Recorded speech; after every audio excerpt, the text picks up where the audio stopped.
ഏതൊക്കെ ഇടങ്ങൾ ഏതൊക്കെ മണ്ഡലങ്ങൾ BJP അവരുടെ ലക്ഷ്യകേന്ദ്രങ്ങളായി കാണുന്നു എന്നതെന്ന് കൂടി നമുക്ക് പരിശോധിക്കാം. കാർഡുകളിലേക്ക് പോകാം. BJP ലക്ഷ്യമിടുന്ന സീറ്റുകൾ തിരുവനന്തപുരം, പിന്നീട് അവർ പ്രതീക്ഷ വെക്കുന്ന ഇടം പത്തനംതിട്ടയാണ്.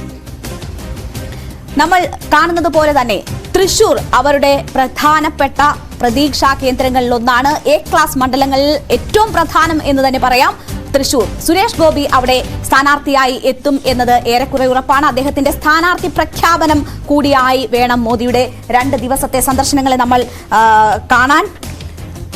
ആറ്റിങ്ങൽ വി മുരളീധരൻ മത്സരിക്കാൻ സന്നദ്ധത പ്രകടിപ്പിച്ചിട്ടുണ്ട്. ഇതിനോടകം തന്നെ അദ്ദേഹം ആ മണ്ഡലം കേന്ദ്രീകരിച്ചുള്ള പ്രവർത്തനങ്ങളിൽ കഴിഞ്ഞ കുറെ കാലമായുണ്ട്.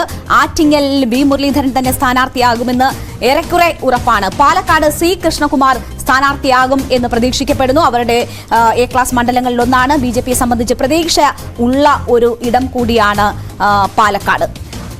മനു, 5 മണ്ഡലങ്ങൾ ആ രീതിയിൽ വളരെ പ്രധാനപ്പെട്ടതായി BJP കാണുന്നു. ഇവിടങ്ങൾ കേന്ദ്രീകരിച്ച് ഉള്ള പ്രവർത്തനം അവർ ശക്തിപ്പെടുത്തുകയുമാണ്. ഇതിൽ തിരുവനന്തപുരത്ത് നിന്ന് നമ്മൾ തുടങ്ങിയാൽ രാജഗോപാൽ കഴിഞ്ഞ ദിവസങ്ങളിൽ പറഞ്ഞത് നമ്മൾ കാണേണ്ടതുണ്ട്. ശശി തരൂർ സ്ഥാനാർത്ഥിയെങ്കിൽ അദ്ദേഹത്തിനെ മറികടക്കാൻ ആരുമില്ല എന്നൊരു സന്ദേശം 2014 അവിടെ മത്സരിച്ച് 2ാം സ്ഥാനത്തെത്തിയ രാജഗോപാൽ നൽകുകയാണ്. രാജഗോപാൽ പലപ്പോഴും ഇങ്ങനെ അദ്ദേഹത്തിൻ്റെ ഒരു ശുദ്ധമനസ്സുകൊണ്ട് അദ്ദേഹത്തിന് ചില സ്ലിപ്പ് ഓഫ് ദി ടങ്ങുകൾ സംഭവിക്കാറുണ്ട്. പലപ്പോഴും അത് അദ്ദേഹത്തിന് തന്നെ വലിയ രാഷ്ട്രീയ വിനയാകുകയും ചെയ്യാറുണ്ട്.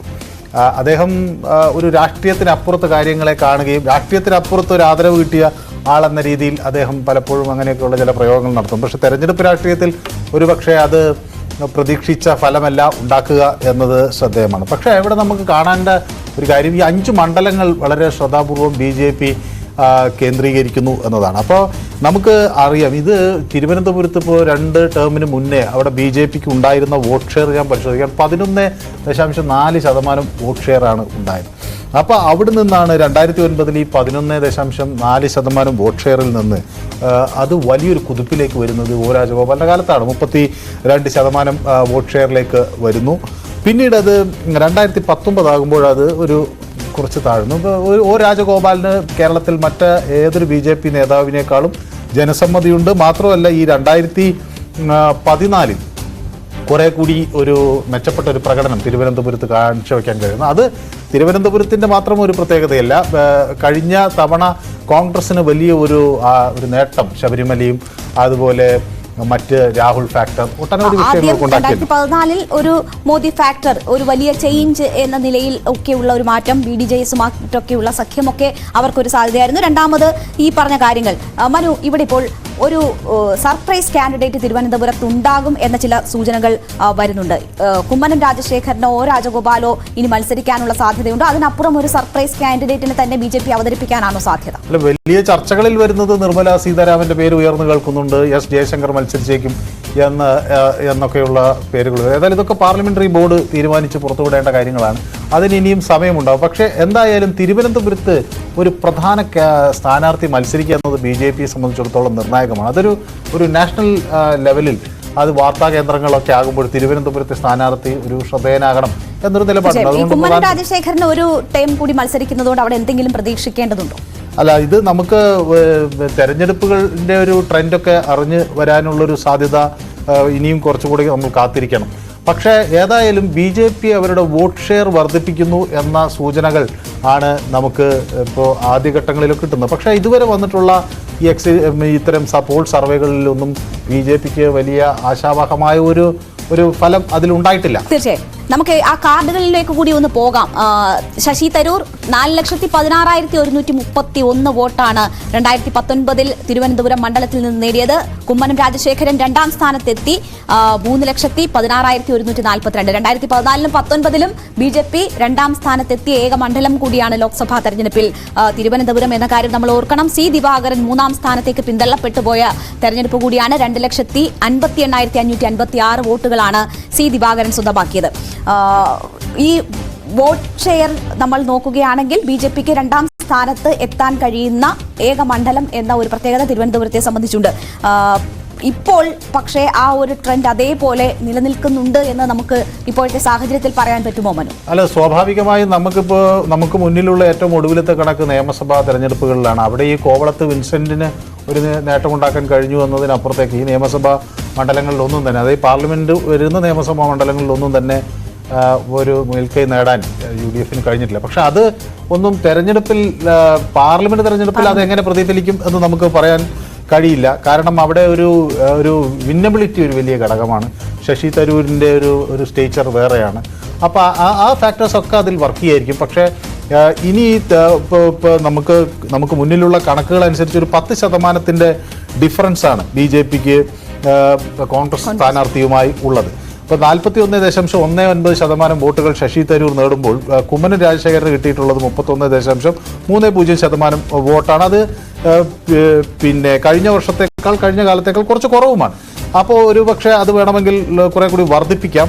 പക്ഷേ അത് വർദ്ധിപ്പിച്ചാൽ കൂടി വിജയിക്കാൻ കഴിയുമോ എന്നത് ഇനിയുള്ള ഒരു മാസീവായിട്ടുള്ളൊരു മാറ്റം ഉണ്ടാകും. അപ്പോൾ ആ നിലയ്ക്ക് 1 ലക്ഷം വോട്ടുകൾ, 1 ലക്ഷത്തോളം വോട്ടുകൾ. തീർച്ചയായും. എന്തായാലും BJPയുടെ അടുത്ത സാധ്യതാ മണ്ഡലങ്ങളിലേക്ക് കൂടി നമുക്ക് പോകേണ്ടതുണ്ട്. BJP സാധ്യത കൽപ്പിക്കുന്ന മറ്റൊരു മണ്ഡലം ആറ്റിങ്ങലാണ്. ആറ്റിങ്ങലിലെ കഴിഞ്ഞ വർഷത്തെ സാഹചര്യം, കഴിഞ്ഞ തവണത്തെ സാഹചര്യം, 2019 സാഹചര്യം നോക്കാം. അടൂർ പ്രകാശ് 3,80,995 വോട്ട് നേടിയാണ് അവിടെ നിന്നും വിജയിക്കുന്നത്.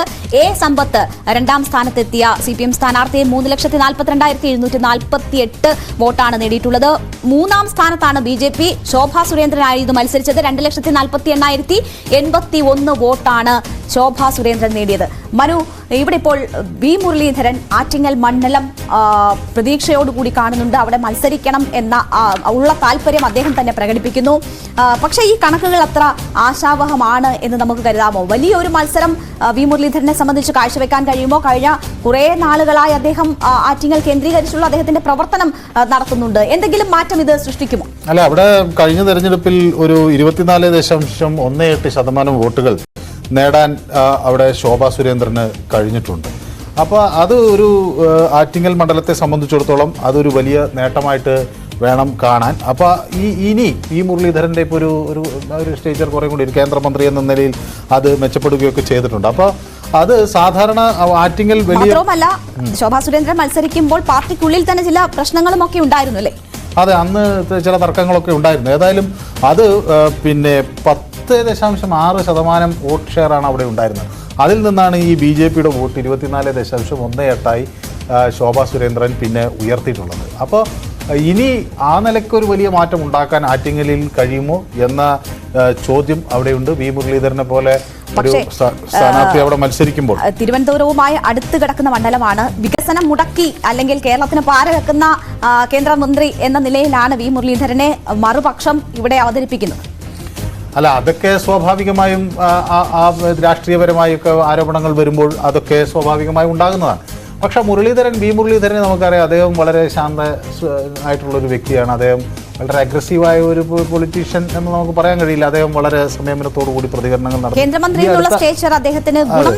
ഗുണം ചെയ്തിട്ടുണ്ട്. മാത്രമല്ല, അദ്ദേഹം കേരളത്തിൻ്റെ പൊതുകാര്യങ്ങളിൽ ഒക്കെ അദ്ദേഹത്തിൻ്റെ അഭിപ്രായങ്ങൾ കേരളത്തിൽ നിന്നുള്ള BJP നേതാവെന്നില്ല, അതായത് വളരെ കേന്ദ്രത്തിൽ വളരെ സ്വീകാര്യനായ ഒരു വ്യക്തി എന്ന നിലയിലൊക്കെയാണ്. അപ്പോൾ അവിടെ ഇപ്പോൾ ശോഭാ സുരേന്ദ്രൻ ഇപ്പോൾ അവിടെ വളരെ ടൈറ്റ് ഫൈറ്റാണ് ഈ അടൂർ പ്രകാശും സമ്പത്തും തമ്മിൽ നടന്നത്. ഒരു 40,000 വോട്ടിൻ്റെയൊക്കെ ഒരു ഡിഫറൻസാണ് അന്ന് എന്ന് വെച്ചാൽ ഒരു 38,247 വോട്ട് കൃത്യമായി പറയുകയാണെങ്കിൽ ഒരു ഡിഫറൻസാണ് അന്ന് അവർക്കുണ്ടായിരുന്നത്. ഏതായാലും ശോഭാ സുരേന്ദ്രനും 1 ലക്ഷം വോട്ടിൻ്റെ കുറവുണ്ട്. ഏതാണ്ട് 1 ലക്ഷം വോട്ടിൻ്റെ കുറവാണ് തെരഞ്ഞെടുപ്പിൽ അവർക്കുണ്ടായത്. അപ്പോൾ ഇത് മറികടക്കാൻ ഒരു 50,000 വോട്ടിൻ്റെ അധികം ഉണ്ടാക്കാൻ ആറ്റിങ്ങൽ മണ്ഡലത്തിൽ കഴിയുമോ എന്നതാണ് അവരുടെ ഒരു മുന്നിലെ പ്രധാന വെല്ലുവിളി. ഏതായാലും സമ്പത്തിന് അവിടെ 45.67% വോട്ട് നേരത്തെ തന്നെ കിട്ടിയിട്ടുണ്ട് 2014-ലും. അതേസമയം നമുക്കിപ്പോൾ 2014 ഒരു കണക്കെടുത്ത് നോക്കുകയാണെങ്കിൽ 6.59% വോട്ടാണ് അന്നത്തെ BJPയുടെ ഗിരിജാകുമാരി എന്ന സ്ഥാനാർത്ഥി കിട്ടിയത്. അപ്പോൾ അവിടെ നിന്നാണ് പിന്നെ ഇത് 10.6 ആവുകയും 24.18 ആവുകയും 18 ആവുകയും ഒക്കെ ചെയ്തിട്ടുണ്ട്. അപ്പോൾ ആ വളർച്ച നമുക്ക് വേണമെങ്കിൽ അത് അവിടെ കേന്ദ്രീകരിച്ചുള്ള പ്രവർത്തനങ്ങളും മുതൽക്കൂട്ടാകുമെന്ന ഒരു പ്രതീക്ഷയായിരിക്കാം വി മുരളീധരനെ സംബന്ധിച്ചുള്ളത്. നമ്മൾ ആറ്റിങ്ങൽ നിന്ന് പോകുന്നത് തൃശ്ശൂരിലേക്കാണ്. BJPയുടെ ഏറ്റവും സാധ്യത അവർ ഈ ലോക്സഭാ തെരഞ്ഞെടുപ്പിൽ കൽപ്പിക്കുന്ന മണ്ഡലമാണ് തൃശ്ശൂർ. തൃശ്ശൂർ കേന്ദ്രീകരിച്ച് കഴിഞ്ഞ ലോക്സഭാ തെരഞ്ഞെടുപ്പിലേറ്റ പരാജയത്തിന് ശേഷം സുരേഷ് ഗോപി അവിടെ പ്രവർത്തിക്കുന്നു. അതിനുശേഷം അവിടെ നിയമസഭാ തെരഞ്ഞെടുപ്പിൽ അദ്ദേഹം മത്സരിച്ച് പരാജയപ്പെടുന്നു. അതിനുശേഷവും അദ്ദേഹം ആ മണ്ഡലത്തിൽ കേന്ദ്രീകരിച്ച് തന്നെ പ്രവർത്തനം തുടരുന്നു. അതൊക്കെ വലിയ പ്രതീക്ഷ BJPയെ സംബന്ധിച്ച് അവിടെ ഉണ്ടാക്കിയിട്ടുണ്ട്. അവിടെ വോട്ട് ഷെയർ കൂട്ടാൻ സുരേഷ് ഗോപിക്ക് കഴിഞ്ഞു എന്ന അനുകൂല സാഹചര്യം അതൊക്കെയും ഗുണം ചെയ്യുമെന്നതാണ് BJPയുടെ പ്രതീക്ഷ. അത് മുൻനിർത്തി തന്നെയാണ് മോദിയും തൃശ്ശൂരിലേക്ക് പറന്നെത്തിയത്. അവിടെ രണ്ടാമതും എത്തുന്നത് സുരേഷ് ഗോപിയുടെ മകളുടെ വിവാഹത്തിൽ ഉൾപ്പെടെ പങ്കെടുത്തുകൊണ്ട് ഇത്തരമൊരു അന്തരീക്ഷം സൃഷ്ടിക്കുന്നത്. നമുക്ക് കണക്കുകൾ കൂടി നോക്കാം. തൃശ്ശൂരിൽ TN പ്രതാപൻ വിജയിക്കുന്നത് 4,15,089 വോട്ടുകൾ നേടിക്കൊണ്ടാണ്. രാജാജി മാത്യു തോമസിനെയാണ് അദ്ദേഹം പരാജയപ്പെടുത്തുന്നത്. 3,21,456 വോട്ടാണ് രാജാജി മാത്യു തോമസിന് നേടാൻ കഴിഞ്ഞിട്ടുള്ളത്. സുരേഷ് ഗോപി മൂന്നാം സ്ഥാനത്താണ്. 2,93,822 വോട്ടാണ് സുരേഷ് ഗോപിയെ സംബന്ധിച്ച് അവിടെ നേടാൻ കഴിഞ്ഞിട്ടുള്ളത്. മനു, സുരേഷ് ഗോപിയെ സംബന്ധിച്ച് വലിയ പ്രതീക്ഷ അദ്ദേഹത്തിനുണ്ട്. പാർട്ടിക്ക് അദ്ദേഹത്തിലുള്ള വിശ്വാസം മണ്ഡലം പിടിക്കും എന്ന് സുരേഷ് ഗോപി പറയുന്നു. ഇനിയിപ്പോൾ മോദി മത്സരിച്ചാലും ഒന്നും സംഭവിക്കാൻ പോകുന്നില്ല എന്ന് TN പ്രതാപനും പറയുന്ന ഒരു സാഹചര്യം. BJPയുടെ ഈ പ്രതീക്ഷ അങ്ങനെ അങ്ങ് തള്ളിക്കളയാവുന്നതാണോ? കഴിഞ്ഞ ലോക്സഭാ തെരഞ്ഞെടുപ്പിൽ ഏതാണ്ട് 14% ഒക്കെ വോട്ട് കൂട്ടാൻ സുരേഷ് ഗോപിയെ സംബന്ധിച്ച് കഴിഞ്ഞിട്ടുണ്ട്. നിയമസഭാ തെരഞ്ഞെടുപ്പിൽ പക്ഷേ അതിന്റെ വലിയ മെച്ചമൊന്നും അദ്ദേഹത്തിന് ഉണ്ടായിട്ടില്ല. എങ്കിൽ പോലും ഇത്രയും നാൾ മണ്ഡലം കേന്ദ്രീകരിച്ച് പരാജയത്തിന് ശേഷവും പ്രവർത്തിച്ചതിന്റെയൊക്കെ ഒരു ആത്മവിശ്വാസം വളരെ വലുതാണ്. അതെ, 2009 ഏതാണ്ട് ഒരു 6% മുകളിൽ മാത്രം വോട്ടുണ്ടായിരുന്ന ഒരു വോട്ട് ഷെയറാണ് BJPക്ക് തൃശ്ശൂരിൽ ഉണ്ടായിരുന്നത്. അതാണ് നമുക്ക് 2014 അവിടെ KP ശ്രീശൻ മത്സരിക്കുമ്പോൾ നമുക്ക് കാണാൻ കഴിയുന്നത്. അതൊരു 11.15% ഉയരുകയാണ്. ഏതാണ്ട് 1 ലക്ഷത്തോളം വോട്ട് പിടിക്കുക. അപ്പോൾ ഒരു സൈസബിൾ വോട്ട് ഷെയർ എന്ന് വേണമെങ്കിൽ പറയാം. സാധാരണ ചെറിയ സംഖ്യകൾക്കൊക്കെ മത്സരിച്ച് പരാജയപ്പെടുന്ന സാഹചര്യത്തിൽ നിന്ന് വ്യത്യസ്തമായി ഇവിടെ 1 ലക്ഷത്തോളം വോട്ട് പിടിക്കാൻ അദ്ദേഹത്തിന് കഴിയുകയാണ്. പക്ഷേ അതിനുശേഷമാണ് 2019 നമുക്ക് ഈ സുരേഷ് ഗോപിയുടെ ഇത് അപ്പോൾ നേരത്തെ ഉണ്ടായിരുന്ന ഈ 11.15% വോട്ട് ശതമാനം ഉണ്ടായിരുന്നെങ്കിൽ അവിടെ നിന്ന് 28.2 എന്ന നിലയിലേക്ക് പോകുന്നു. അതായത് ഒരു 17% വളരെ ശക്തമായൊരു വർധന ഈ വോട്ടിൽ ഉണ്ടായിരിക്കുന്നു. മാത്രമല്ല നമുക്ക് ഇവിടെ കാണാൻ കഴിയുന്നത് നേരത്തെ നമ്മളിപ്പോൾ ഈ 2014 വരികയാണെങ്കിൽ അന്ന് ഈ CN ജയദേവനായിരുന്നു KP ധനപാലിനെ എതിരിട്ടത്. അവർ തമ്മിൽ ഒരു ടൈറ്റ് ഫൈറ്റ് അന്ന് ഉണ്ടായിരുന്നു. നേരിയ ഒരു വോട്ടിൻ്റെ ഒരു വ്യത്യാസം എന്ന് വെച്ചാൽ അന്ന് CN ജയദേവന് ഒരു 3,89,000 വോട്ടൊക്കെ കിട്ടുമ്പോൾ മറ്റേ KP ധനപാലിന് 3,50,000 വോട്ട്, ഏതാണ്ട് ഒരു 30,000-40,000 വോട്ടിൻ്റെ ഒരു മാർജിൻ ആണ് വരുന്നത്. പക്ഷേ TN പ്രതാപൻ കഴിഞ്ഞ വർഷം വലിയൊരു കോൺഗ്രസിൻ്റെ ഒരു അനുകൂല ട്രെൻഡ് ഉണ്ടാകുകയും അത് 1 ലക്ഷത്തിൽ 1 ലക്ഷത്തോടടുപ്പിച്ച് ഏതാണ്ട് 93,000 വോട്ടിന് ജയിക്കുന്നൊരു സാഹചര്യം ഉണ്ടായി.